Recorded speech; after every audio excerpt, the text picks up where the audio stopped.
자, 2부입니다. 네. 2부. 네. 특집을 하셨나가지고. 자, 연말 연초 특집 조성우 부장과 함께 지금 지난 영상에서는 조선 바이오 AI 반도체 이야기까지 했고요.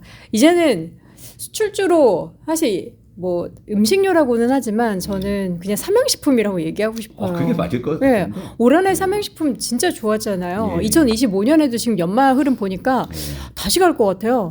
지금 그 음식료가 최근에 이제 환율 수혜주로 엮이는 분위기. 맞아요. 수출주니까요. 근데 전통적으로 음식료는 환율 인상 피해주로 우리가 알고 있잖아요. 내수주였죠. 내수주로 봤잖아요. 그리고 뭐 수입해서 예, 쓰니까요. 그러니까 원재료를 수입해서 쓰니까. 그런데 사실 음식료가 오래 오를 수밖에 없었던 것은 우크라이나 전쟁 이후에 사실 고물가가 많이 올랐었고 그래서 이제 이쪽 음식료 친구들이 이제 속속 가격 인상에 나섰었는데 네. 지금 고물가 어떻게 다시 다 내려왔잖아. 내려왔어요? 내려왔는데 가격 안 내리잖아요. 못 내리죠. 그거 올렸다 내렸다 못하죠. 그 레깅 효과 때문에 이익이 쫙 늘어나는 구간이었어요. 원래 그래. 원래 음식료가 그런 논리로 이익이 늘어나는 구간이었는데 여기에 이제 삼양식품 수출까지. 같은 이런 이제 종목들은 이제 불닭볶음면 열풍 때문에 이제 수출 모멘텀까지 하니까 이제 대시세가 이제 난 거잖아요. 근데 하반기 들어서 좀 주춤하다 싶더니 최근 다시 꼼술되는 논리가 환율이 이제 수혜주 논리예요. 맞아요. 수출주. 예, 수혜주 논리라 그래서 얼마 전에는 얘들이 환율 논리로 군집성을 가지고 같이 올라간 적도 있었어요. 네, 다 같이. 예를 들면 겨울인데 사실 겨울에 빙그레 올라가기 쉽지 않거든. 그것이 뭔지 알지? 아이스크림. 네, 삼립식품 이런 거 올라가, 그지? 그런데 근데 그런 논리로 좀 올라가다가 최근에는 또 그런 군집성은 약간 희석된 것 같고 그나마 이제 요즘 딱 보면 결국엔 삼양식품을 중심으로 한 수출 모멘텀이 있는 쪽으로 좀 차별화되는 쪽. 그러니까 이제 음식료는 환율세 논리로 다 같이 간다라는 좀 그런 논리를 지금 붙이는 건 좀 성급할 것 같기는 한데, 근데 이제 수급도 원체 강한 상황에서 이를테면 이제 수출 논리로 본다고 했을 때는 역시 뭐 독보적으로 삼양식품일 수밖에 없는 것이고, 삼양식품이 너무 부담이 된다고 했을 때는 뭐 농심이나. 근데 원래 라면 판매 전체 순위 보면은 네. 농심이 1등이던데요? 근데 이제 이 어떤 임팩트라는 게 있잖아요. 그러니까 이제 삼양식품, 뭐 중국에도 공장 짓는다, 뭐 이러면서 이제 현지 생산한다, 뭐 이런 식의 이제 이슈들이 이제 더 호재로 이제 받아들여지면서 그렇게 해서 이제 올라가는 건데, 그러니까 결국에 이제 라면 같은 경우에는 수출은 계속 좋아지고 있는 상황이거든요. 농심도 수출은 늘어나요, 지금 네, 상황이. 네. 그러니까 근데 가격적으로는 지금 삼양식품은 원체 질주하고 있고, 농심은 그냥 뭐 밑에서 좀 야금야금 따라가는 정도잖아요. 근데 음식료는 그냥 그 논리로 본다면 딱 그냥 그 두 종목 외에는 좀 일단은 좀 제한적으로 봐야 되지 않나. 뭐 CJ 제일제당은요? 저는 이번에 좀 많이 뭐 정리하고 공장 새로 지으려고 유럽에도 막 그러고 미국에도 그렇고 공장 짓고 근데 만두를 되게 좋아하거든요. 비비고. CJ 비비고 만두 또 맛있잖아요. 그러니까 내년에 좀 늦게 배운 도둑질에 날 새는 줄 모르려면 CJ 제일제당도 괜찮아 보이고 어쨌든 음식료 대장이니까. 그런데 일단은 당장의 우리 시장이 좀 너무 이렇게 깊게 들어가는 논리를 별로 안 좋아하더라고요. 가볍게? 네, 그러니까 당장에 이제 알던 직관적으로 얘다! 뭐 삼양식품이 뭐 불닭볶음면을 뭐 중국에서 만들어 이러면 올라가고 그죠? 보여지는 것들이 그러니까 있네. 너무 이렇게 디테일하게 뭐 그렇게까지 뭐 모멘텀을 막 이렇게 후벼 파가지고 뭐 이렇게까지 들여보는 시장은 아니니까 CJ 제일제당은 일단은 한 중립 정도로 놔야 되겠다. 농심이 이제 막 질주하면 아마 CJ 제일제당이 갈 수는 있어요. 근데 지금 상황에 대한 삼양식품 너무 가격 부담이 있고, 그러니까 농심 뭐 이 두 종목 이렇게 네. 봐야 될 것 같습니다. 자, 2차 전지. 오늘 올라요? 2차 전지, 셀 3사 다 올라요? 어떻게 내년 종목이에요, 이것도? 네, 솔직히 2차 전지는 잘 모르겠어요. 왜 이 말씀을 드리냐면 제가 오랜만에도 이제 저는 사실 원래 바닥에 있는 걸 좋아하잖아요. 그러니까 그래서 이제 바닥에 있는 종목 뭐 탐방도 가서 완전 바닥이잖아요, 2차 전지. 그리고 이제 저번 시간에는 2차 전지 쪽에서 그 백방사로 발굴 이야기도 했었고 사실 제가 올해 굉장히 기대했던 섹터거든요. 2차 전지가? 네, 2차 전지가. 2차 전지가 그래도 뭔가 캐즘을 벗어나서 뭔가 이제 돌파구를 마련할 거라고 생각을 했고 사실은 인천의 그 전기차 화재가 오히려 이제 캐즘 극복의 어떤 클라이막스다라는 생각에 2차 전지가 한동안 랠리를 펼쳤었잖아요. 그리고 가을에는 제법 강하게 시세가 나왔었단 말이에요. 그랬나요? 네, 그랬는데 갑자기 트럼프가 당선되면서 이게 다 어그러져 버린 거죠. 어그러지니까는 요즘에 2차 전지가 가격은 너무 좋은데 변수가 좀 너무 많은 거예요. 그렇죠. 네, 변수가 너무 많아가지고 물론 이제 좀 총정리해가지고 어느 정도 저도 이제 뭐 이렇다 저렇다 하고 저도 좀 명시적으로 말씀을 드려야 우리 시청자 여러분들도 판단하실 텐데 리튬 가격도 안 오르고. 지금 시점에서 2차 전지는 제가 좀 예측하기 되게 어려워요. 근데 2차 전지 안에서도 제가 뉴스를 항상 봐서 그런지 LG엔솔 같은 경우에는 수주 소식이 계속 있어요. 그러니까 그나마 2차 전지 쪽에서 보자면 트럼프 우려에도 불구하고 LG 에너지 솔루션 같은 경우에는 2차 전지 종목 중에 가장 좀 견조해요. 잘 버티고. 왜냐하면 이제 테슬라 향으로 네. 좀 묶이는 부분이 있으니까 트럼프 우려에도 불구하고 테슬라 향 이런 부분들이 있었고 사실 얼마 전에도 2차 전지가 그 바닥을 뚫고 나올 만한 한 번 정도의 타이밍이 있었는데 유럽에서 노스볼트 파산 이슈가 있었잖아요. 그 반사이익 기대감으로 사실 바닥에서 굉장히 강하게 반등을 시도했었거든요. 그래도 또 다시 이렇게. 그러니까 2차 전지는 뭔가 이제 구슬 한 판 좀 하고 난 다음에 방향을 봐야 될 것 같은 느낌이 들 정도로 지금은 예를 들면 미국발 악재를 트럼프 우려를 좀 유럽발 모멘텀으로 반전의 돌파구를 마련해서 그 논리로 이제 확대 재생산하면은 이건 돌파구가 있을 거라고 생각을 했었는데 이것도 지금 안 된 상황이죠. 그리고 트럼프 우려도 여전히 좀 진행 중인 이런 상황이니까 중국 저가 공세는 그렇죠. 더 커지고 그런 부분들도 있을 수 있어 갖고 2차 전지는 제가 지금은 사실 여러분들께 명시적으로 어떻다라고 제 의견을 드리기가 굉장히 모호하기 때문에 이건 나중에 제가 기회가 돼서 어느 정도 제가 좀 계산이 서면 그때 따로 말씀드리는 걸로 하는 쪽으로 하겠습니다. 알겠습니다. 2차 전지는 여전히 안개 속에 있다. 자, 그리고 완성차, 자동차 사실 저는 올해 제가 잠깐 샀다가 팔았던 종목이 현대차거든요. 네, 네. 손실 보고 팔았어요. 네. 더 빠지더라고요. 그때 팔기 현대기아차, 잘했다. 완성차. 현대기아차 별로예요? 제가 지금 완성차 쪽은 저는 이 논리 하나를 딱 말씀드리면 되겠다. 일단 현대 기아차는요. 물론 최근에 이제 고환율 수혜로 일부 좀 그런 분석들이 생기기 시작을 했어요. 별로 미치지 못하는 것 그런데 같아요. 주가에도. 이 고환율 부분이 아니더라도 현대 기아차 여러분들 그 이제 FM 가이드의 그 기업 분석 같은 거 나오지 않아요. 그러게 되면 일단은 피크아웃이 맞아요. 현재로서는. 계속 피카. 예, 왜냐하면 내후년까지는 이익 전망이 올해 수준은 그냥 플랫해요. 더 올라가지 못해요? 더 올라가지는 못해. 이익 베이스가. 뭐 하이브리드라든지 이런 예, 뭐 것들. 그러니까 걔들도 이제 뭐 나름 용수 좀 하이브리드 전기차니 나름 하는데 그런데 현재로서는 내후년까지는 플랫합니다. 예, 그러니까 이걸 이제 다시금 이제 올리는 어떤 모멘텀이 필요한 건데 그렇다면 전기차 캐즘이 이제 좀 해소가 되면 그게 뭐 모멘텀이 될 수도 있겠죠. 하지만 현재 이익 전망으로 봤을 때는 현대기아차 내후년까지는 이익이 드라마틱하게 올라갈 만한 증거를 제가 아직 못 찾았거든요. 그런 상황이. 근데 그런 상황에서 환율 수혜에 따른 일부 장부상의 메리트가 있을 수 있기 때문에 이게 좀 어느 정도 주가에 단기적으로 반영될 수는 있습니다만. 근데 환율도 지금 거의 고점이잖아요. 그런데 제 생각에는 이건 오히려 현대차는 완성차 전체 그룹주를 봤을 때 저는 지배구조 개편에 더 집중하는 게 맞을 것 같아요. 지배구조 개편. 예, 여러분 요즘에 현대차 그룹주 차트 한번 보시면 현대차 기아는 뭐 조정은 끝낸 것 같아요. 근데 바닥에서 못 올라오죠. 근데 현대 모비스랑 현대 글로비스 차트 보면 완전 역동조화돼 맞아요. 있어요. 그 논리가 뭐겠어요?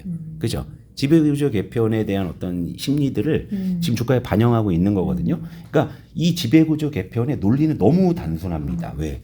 현대차 기아의 주가가 빠지면 빠질수록 현대모비스, 현대글로비스 주가가 오르면 오를수록 합병에 유리해지는 거예요. 누구한테 유리해져요? 정의선 회장님에게 유리하죠. 그럼 제가 지난 시간에 이런 말씀 드렸었죠. 주가의 상승이 대주주의 이익에 부합하는 시나리오를 떠올려 본다면 지금 현대차는 용을 써도 내후년까지는 이익이 늘어날 만한 뚜렷한 증거가 없는 상황이거든요. 그럼 당분간 주가가 좀 생각보다 무거울 수 있잖아요. 그런 상황에서 지배구조 개편 논리로 시장이 이 부분을 바라본다고 했을 때는 상대적으로 현대모비스, 현대글로비스가 주가가 더 상승할 가능성이 커지겠죠. 그럼 만약에 자동차주를 투자한다면 예. 이 지배구조 관련한 개편 이슈와 발맞춰서 예, 모비스나 글로비스 투자하는 게 훨씬 더 유리하다. 저는 그러니까 방송을 많이 안 합니다만 나가는 방송마다 올해 하반기에는 자동차 쪽은 이 논리만 말씀드렸어요. 근데 실제로 지금 차트를 보시게 되면 실제로 그 논리가 뒷받침이 되고 있는 거거든요. 자, 다시 한번 말씀드릴게요. 자, 상법 개정이다 뭐다 시끄럽잖아요. 우리나라는 뭐 오너 중심의 문화고 해가지고 걔들은 뭐 솔직히 주가에 관심 없다 이렇게들 하고 이게 우리 시장의 고질적인 문제라고 많이 지적들 하시는데 단 하나의 예외 있다고 말씀드렸죠. 주가의 상승이 대주주의 이익에 부합하는 그 시나리오가 맞아 들어가면 그게 올라간다 이거죠. 그럼 현대차 그룹주는 뭘로 올라갈 가능성이 높을까요? 현대기아차는 당장에 실적으로 뚜렷한 개선 전망이 없어. 지배구조 개편은 해야 돼.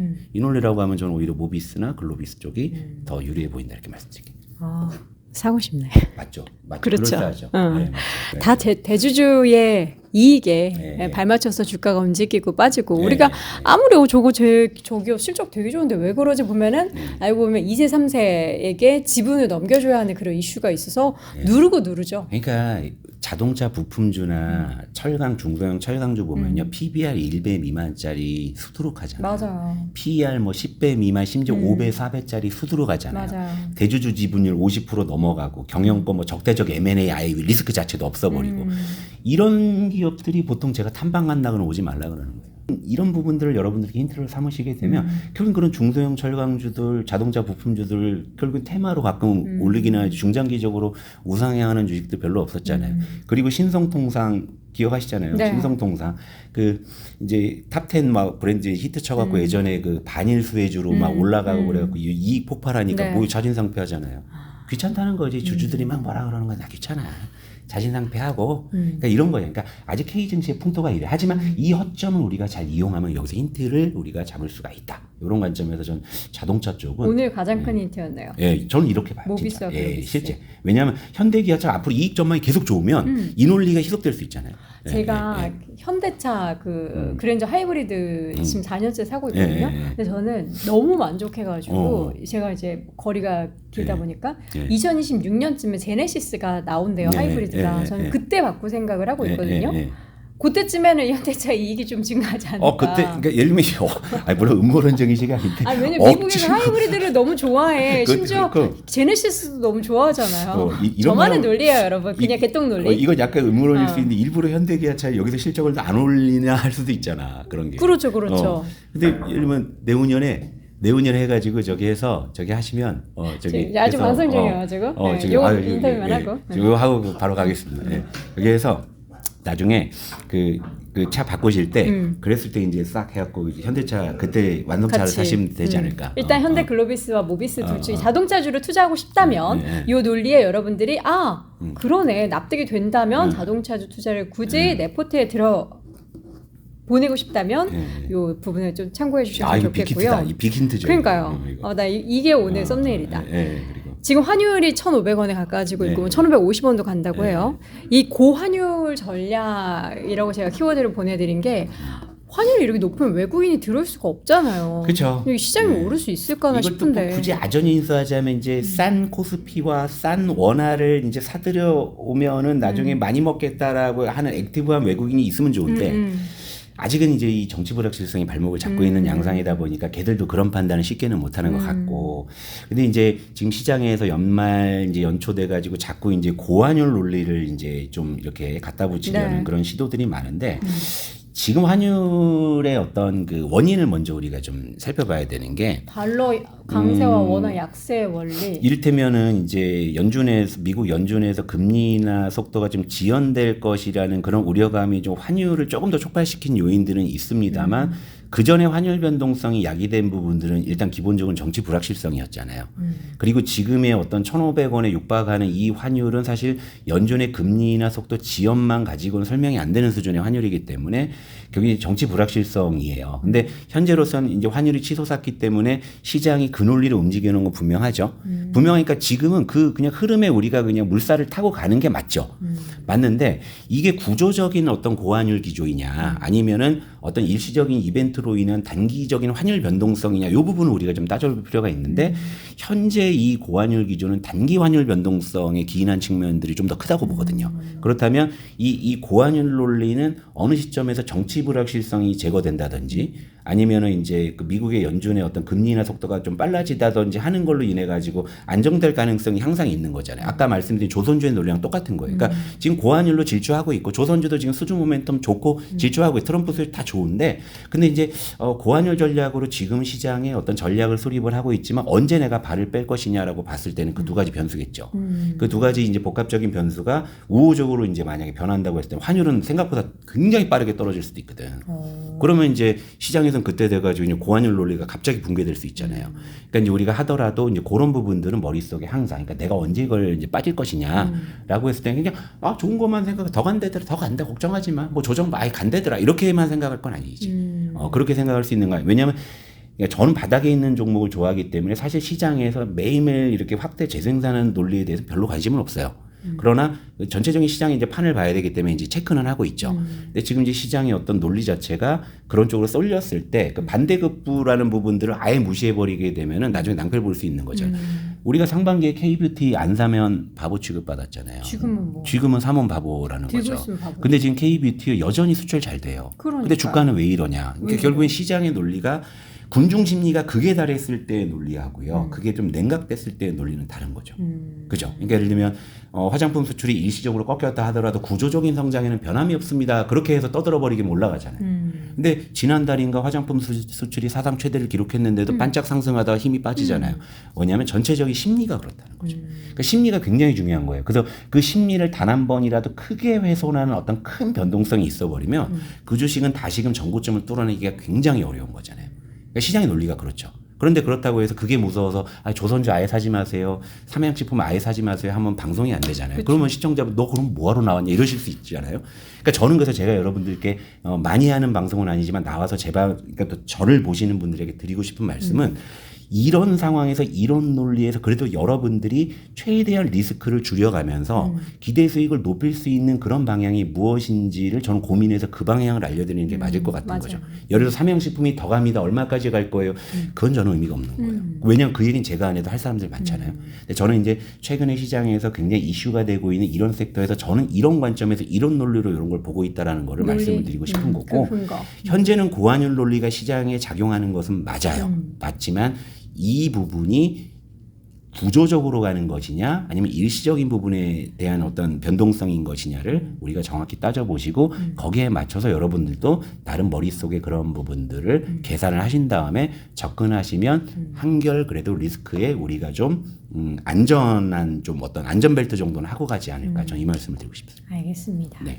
지난번에 예전에 저랑 그 삼프로 TV 하셨을 때 네, 그 네. 인터뷰 나오셔서 그거 한번 보여주셨었잖아요. 뉴스 찾아가지고 키워드 검색. 키워드 검색해가지고 이거 트렌드 읽고 네. 투자하는 방법. 요 예고편 다음 방송 예고편 그거 한번 하죠. 제가 예. 여러분 다음에는요 테마주 여러분 좋아하시잖아요. 근데 여러분들 테마주 접근하실 땐 이미 특징주로 거론돼서 그쵸. 지금 사도 됩니까 점상 보통 그때 관. 하시잖아요. 근데 테마주를 바닥에서 잡아놓고 이제 먹는 방법. 기다릴 수 있는 방법. 그리고 여러분 테마주 급등주가요 별게 아니에요. 내가 밑에서 샀는데 그게 테마 타면 그게 테마주고 그게 급등하면 그게 급등주다. 다음 시간 그거 하시죠. 네, 다음 시간에는 저희가 또 그 논리를 가지고서 어떻게 그 이슈와 함께 또 관련한 종목을 발굴해낼 수 있는지 선침해요? 그러면 선침해라는 단어 크게 잘못 쓰면 큰일 나지. 테마주 발굴법. 조심스러운 예. 용어예요. 테마주 발굴법에 대해서 여러분 알려드리도록 하겠습니다. SK증권 조성호 부장 함께했습니다. 고맙습니다.